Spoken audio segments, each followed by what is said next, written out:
WhatsApp? হ্যাঁ, আরে কি হলো, চিনতে পারছিস না?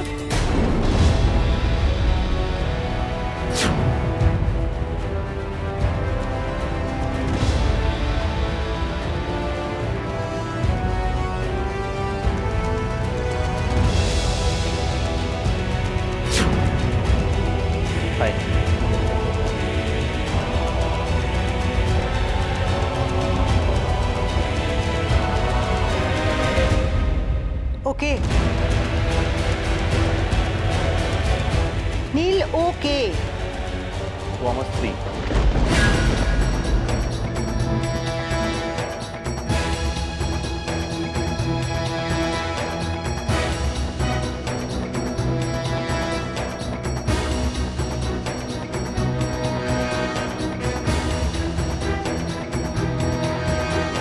রেহানা, নীল কি বলছে? আমি ঠিক শুনলাম না ভুল? আপনি ঠিকই শুনেছেন, ও আমার ওয়াইফ লবঙ্গ সেন শর্মা।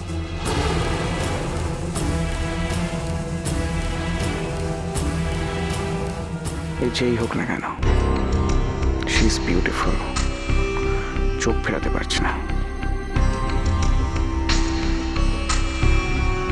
এর মানে কি রেহানা? মানে আবার কি? আমি নীলের ঠাকুমা। তাহলে আমি আপনাকেই প্রশ্নটা করি, এই বিয়েটা কবে হলো? যেদিনই হোক, তাতে আপনার কি সমস্যা? না, তার মানে আপনারা ওই মেয়েটিকে নীলের স্ত্রী হিসেবে মেনে নিয়েছেন? মানি বই কি, না মানেরই বা কি হয়েছে? ওই তো নীলের স্ত্রী লবঙ্গ। লবঙ্গ নামটাও সুন্দর। Rehana, what is this? এর একটা অন্য মেয়েকে নীলের স্ত্রী হিসেবে মেনে নিয়েছে, তাহলে তুমি এখানে কি করছো? এক্স্যাক্টলি, আমারও এটাই প্রশ্ন, ও এখানে কি করছে? আমি আমার মেয়ের সঙ্গে কথা বলছি। রেহানা, তুমি এখানে এসেছো, সিচুয়েশনটা জেনেছো, বুঝেছো, আমাদের জানাওনি কেন? ওয়াই? জানলে কি করতেন? এখন যেটা করবো সেটা, আমার মেয়ের ভবিষ্যৎ নিয়ে কেউ ছিনিমিনি খেলবে, সেটা তো মা হয়ে আমি মেনে নেবো না। কি আর করতে পারেন বলুন? এবারের সবাই তো লবঙ্গকে এবারের বউ হিসেবে মেনেই নিয়েছে। যদি আইনি পথে কিছু করা যায়। থাক না কবিতা, ওনার সমস্যাটা ওনাকেই বুঝতে দাও।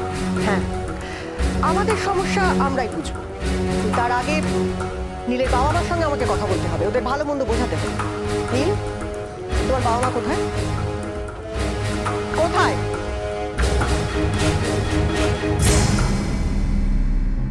মাম উপরে।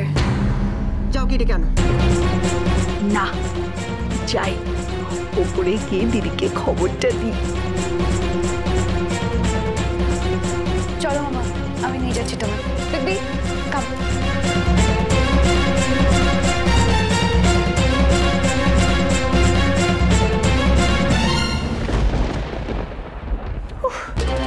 যত সব।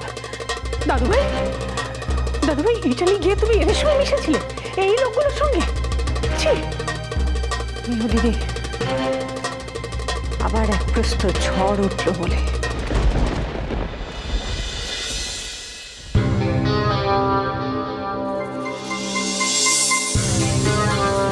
দিদি, ওই দেখো কারা এসেছে। আন্টি, আন্টি,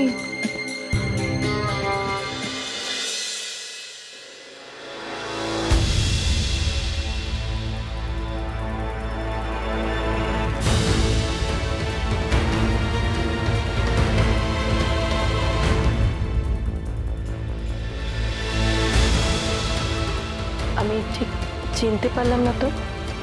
আমি রেহানার মম। আর আমি রেহানার দাদা।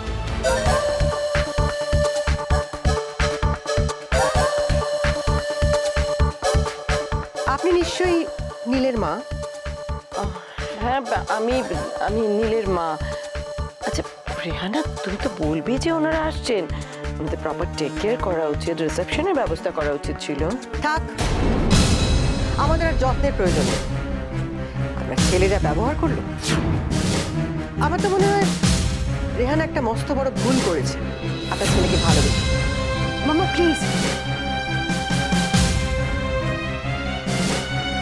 মম, আন্টির সাথে এরকম ভাবে কথা বলো না।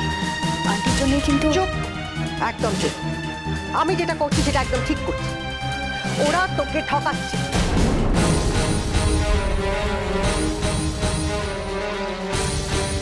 আন্টি, তুমি মামাকে সব খুলে বলো না প্লিজ।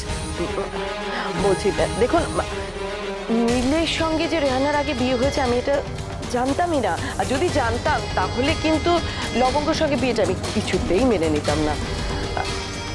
আমি আমি সত্যি কথাই বলছি, বিশ্বাস না করলে তো আমার কিছু করার নেই। তাহলে ঘটা করে ওদের বিয়েটা দিয়ে দিন, নীলকে রাজি করান।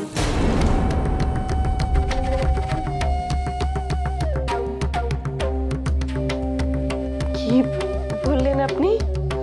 ওদের বিয়েটা দিয়ে দিন। আমি তো এটাই চাইছি, আমি এটাই চাইছি। আর এটা তো আপনার অধিকার, এটা রেহানারও অধিকার। ব্যাপারটা কি? মা হয়ে উনি এরকম চাইছে কেন? দেখুন, আমি চাইছি রেহানাই নীলের বউ হয়ে থাক। আপনি আজকে আমার সঙ্গে চলুন, গিয়ে সবার সামনে এই কথাটা বলুন যে আপনি এটা চাইছেন। আমি সত্যি কোনো আপত্তি করব না। আমি আপনাদের পেছনে আছি, আমি কিন্তু আপনাদের সাপোর্টে আছি। কবিতা ওনাদের নিয়ে যাও, আমি আসছি। হ্যাঁ চল মম, চলো।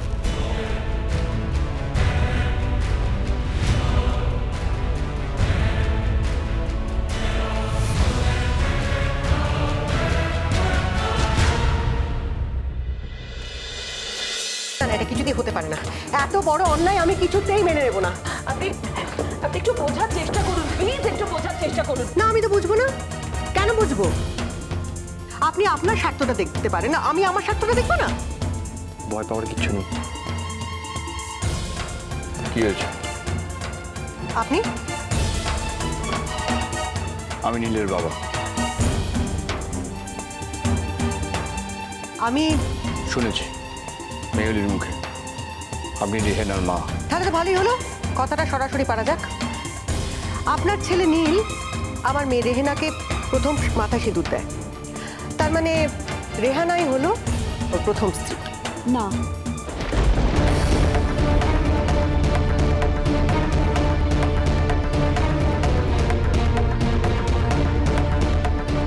সামনে একটা ভালো দিন দেখে আমি ওদের বিয়ে দিতে চাই।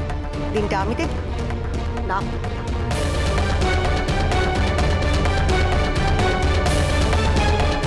না, এটা হতে পারে না। না শোনার জন্য আমি তো এখানে আসিনি মিস্টার সেন শর্মা। দেখুন, আপনি যদি রেহানের মতো অবুঝ হন তাহলে তো অবস্থা আপনারা হচ্ছে, আপনারাই বুঝতে চাইছেন।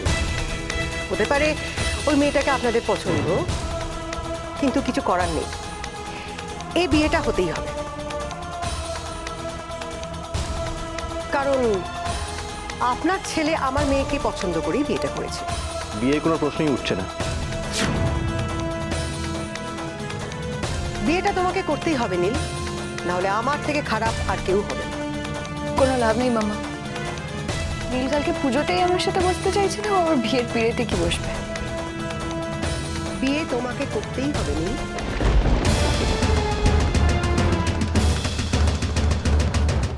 আর পারছি না।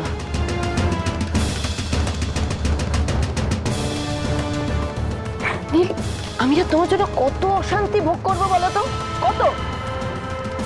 বৌমা, এতে অশান্তি তো কিছু নেই। জোর করে তো কাউকে বিয়ে দেওয়া যায় না। দেশে তো আইন কানুন বলে একটা কিছু জিনিস আছে নাকি? আইন? রিয়েলি? বেশ, তাহলে আমরাও আইনের পথেই যাব।